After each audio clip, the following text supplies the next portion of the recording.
สวัสดีครับพี่น้องเบิดสุภูสุคนเนาะมื้อนี้บ่าวยอดก็ได้มาพบกับบ่าวไผ่เนาะซึ่งว่าเป็นแรงงานลาวพี่น้องสวัสดีครับบ่าวไผ่ครับสวัสดีครับซึ่งว่ามื้อนี้นะเฮาก็เห็นกันเป็นครั้งแรกนะบ่าวยอดกับบ่าวไผ่พี่น้องโดยซึ่งว่าก็ฮู้จักผ่านบ่าวไซพาเลาะเนาะแล้วก็บ่าวสมหมายซึ่งว่ามื้อนี้อยากมีเรื่องอยากจะมาสอบถามเนาะว่าเพราะว่าคือทำงานในประเทศไทยนี่ก็8 ปีแล้วเนาะแมน8 ปีกว่าเด้8 ปีกับ9 ปีแล้วคือจากตอนเอาสิละอยากถามตอนอยู่บ้านก่อนเนาะตอนอยู่บ้านนี่คือเป็นครอบครัวนี่ประมาณใดตอนอยู่บ้าน โอ้ยคันบ่เรื่องครอบครัวแต่แบบตั้งแต่นี่เนาะตั้งแต่มื้อเกิดมานี่ทุกอย่างอีหลีแหละหาเช้ากินค่ำตอนอยู่บ้านนะแม่นจนที่สุดในหมู่บ้าน โอ้ยความจนนี่แม่นบ่หาขอเขาไต้หวันกินนี่แหละกูรัวเผือกว่ามันเด้อขุดหัวเพือกหัวมันเออโอ้ความถูกข์เนาะให้จะได้บ่มีเนาะบัดครอบครัวมีจักคนครอบครัวน่ะครอบครัวนั่นบ่มี6 คนมี6 คน แม่นคันเอ้ยน้องก็4 คนข่อยเป็นคนผู้ที่2อืมอืม บัดนี้คืออาชีพอยู่บ้านน่ะก็เฮ็ดนาเฮ็ดนาเฮ็ดไร่นี่เด้เฮ็ดนานี่ได้ขายบ่หรือว่าพอจะได้กินโอ้บ่ยพอกินซะบ่พอกินติดหนี้ติดสินเข้าไปทั่วเนาะของเฮาบ่มีหยังบ่มีแนวเฮ็ดแนวหาเด้อยู่บ้านเฮาอ๋ออาชีพทำนา อาชีพมันทำนาแต่บ่พอกินมันบ่พอกินนี่แหโอ้ละแล้วใช้ชีวิตมาแบบนั้นได้ดนบ่โอ้ล้นจนข่อยอายุประมาณเกือบ20ขวบ20กว่าปีพุ่นเด้หลังจากแต่งตั้งแต่1ขวบแม่นจนฮอด20กว่าปีแม่น20กว่าปีนี่ได้จากประเทศไทยบ่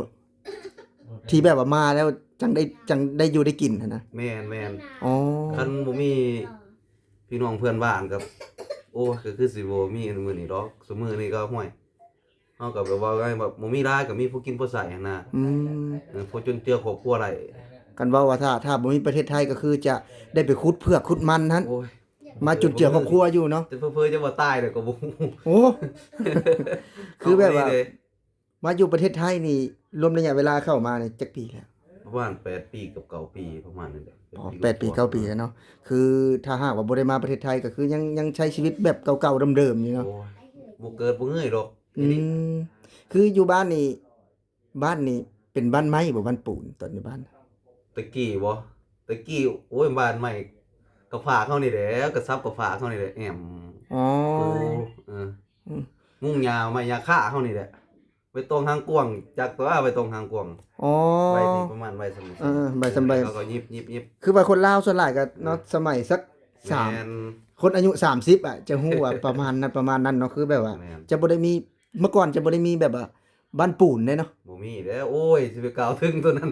มีแต่บ้านไม้เนาะ เออ ส่วนหลายเนาะ แม่นหลังจากที่ตัดสินใจเข้ามาทำงานในประเทศไทยรวมระยะเวลาตอนนี้น่ะ9 ปีแล้วเนาะแม่น9 ปีแล้ว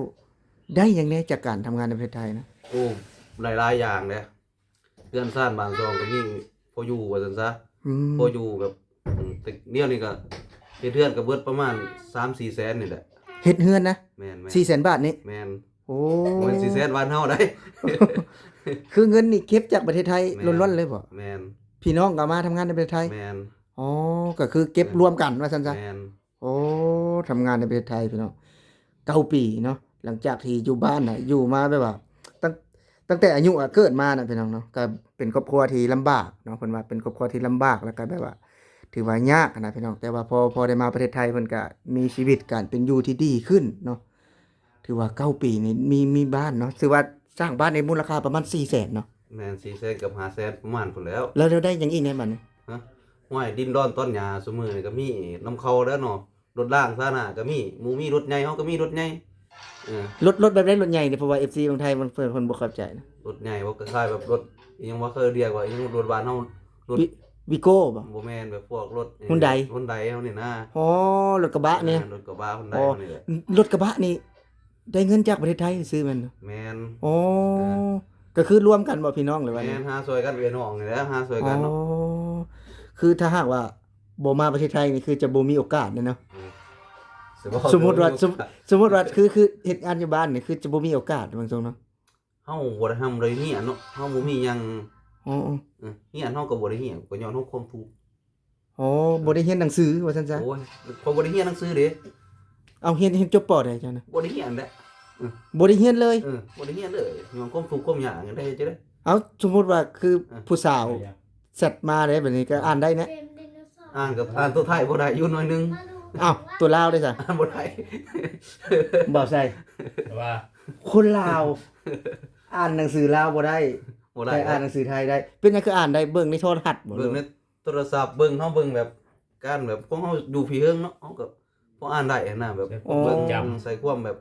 สมานเฮานี่แหละ โอ้เนาะ เออ ก็ถือ เก่งนี่เนาะ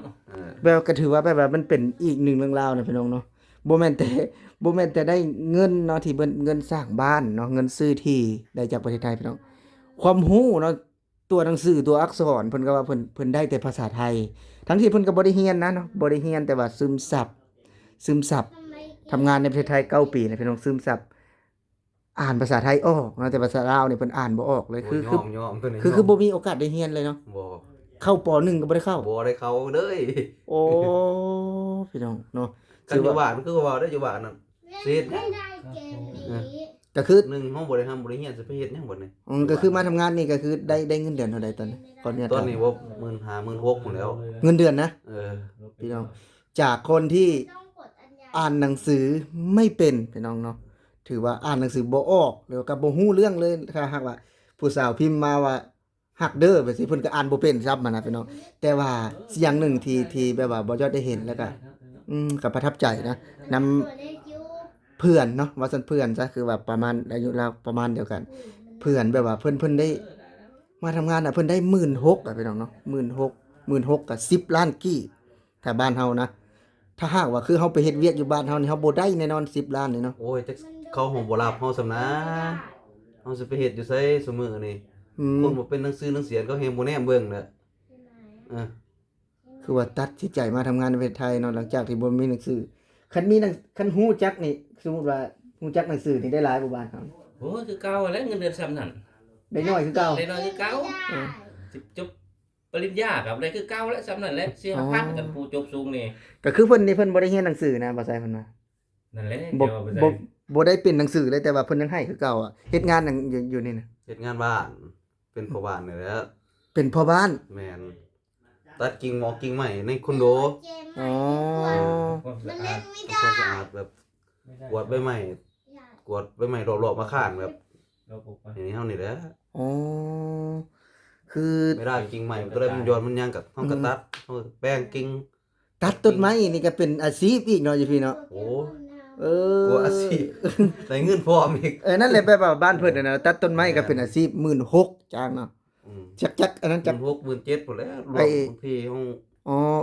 มีจักตึกบัดนี้ไอ้ที่ตัดต้นไม้